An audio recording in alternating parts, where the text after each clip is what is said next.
during the events of Return of the Jedi. The live ones are worth more than the dead ones. That was the general rule of digital appendage for bounty hunters. Dengar hardly needed to remind himself of it as he scanned the bleak and eye-stinging bright wastes of the Dune Sea. So far, he'd spotted a lot more dead things than living, which all added up to a big 0 for his credit accounts. He stood at the top of the dune, shielding his eyes from the glare of Tatooine's double suns, and scanned across the wide declivity in front of him. The forms of warriors and bodyguards sprawled across the rocky wastes showed that he'd found the still and silent epicenter of all that fatal action he had so wisely avoided. A whole batch of the galaxy's toughest mercenaries had gone down with Jabba the Hutt's sail barge.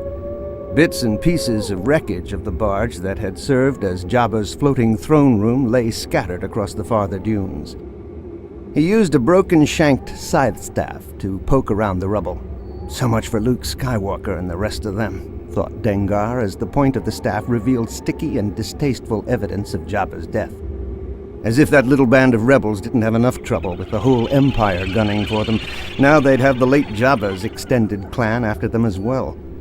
Dengar lifted a length of chain, the broken metal at its end twisted by blaster fire.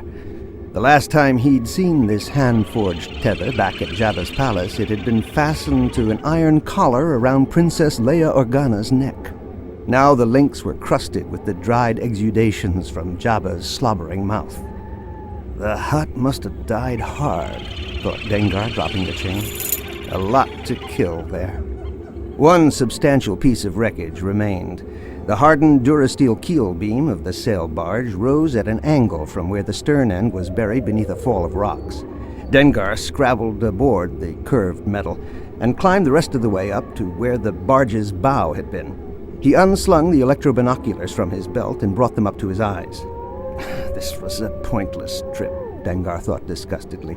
Anything of value was already trundling away in the Jawa's slow, tank-treaded sand crawlers.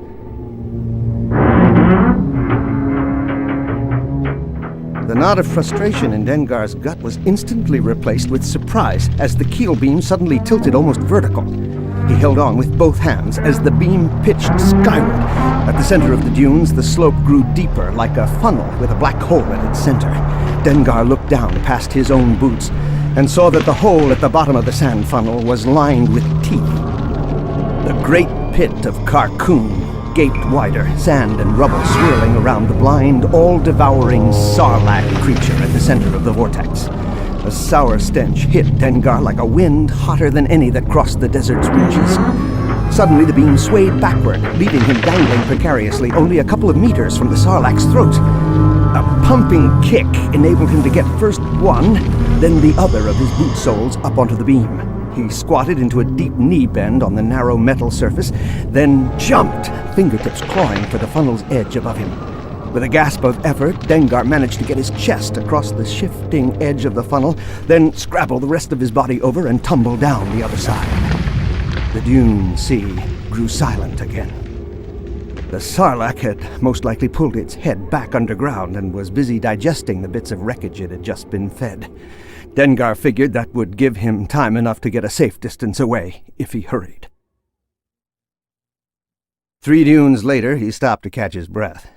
To his amazement, he saw that the scraps of debris, the barely distinguishable pieces of Jabba the Hutt's sail barge, still filled the center of the pit.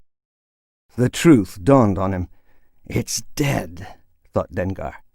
Something, or someone, had managed to kill the Sarlacc. The rotting stench had been from the creature's own torn-apart flesh, visible beneath the wreckage. Now the sense of life, however malignant beneath the desert's surface, was extinguished. Dengar was just about to power off the binocs when he spotted something nearly 50 meters away. Another corpse lay on a stretch of rough gravel. Face up, Dengar could make out the front of a narrow, apertured helmet. That was about all that was intact. The rest of the dead man's gear looked as if it hadn't been burned away so much as dissolved. Some kind of acid bath, reducing uniform and armaments to rags and corroded, pitted shapes of useless metal and plastoid.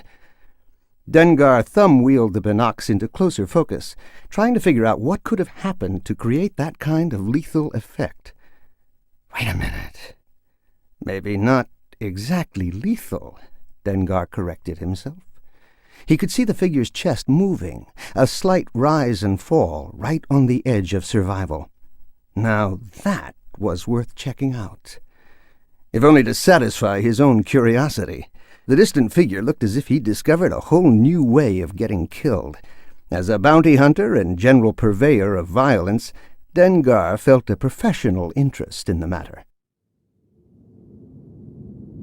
The light on the dying man's face dimmed. The differential in temperature was enough that he could just make out the blurred edges of shadow falling upon him. He wondered what new vision his agony-fractured brain was about to conjure up. There were others he knew here in the belly of the beast. He had seen them fall and be swallowed up.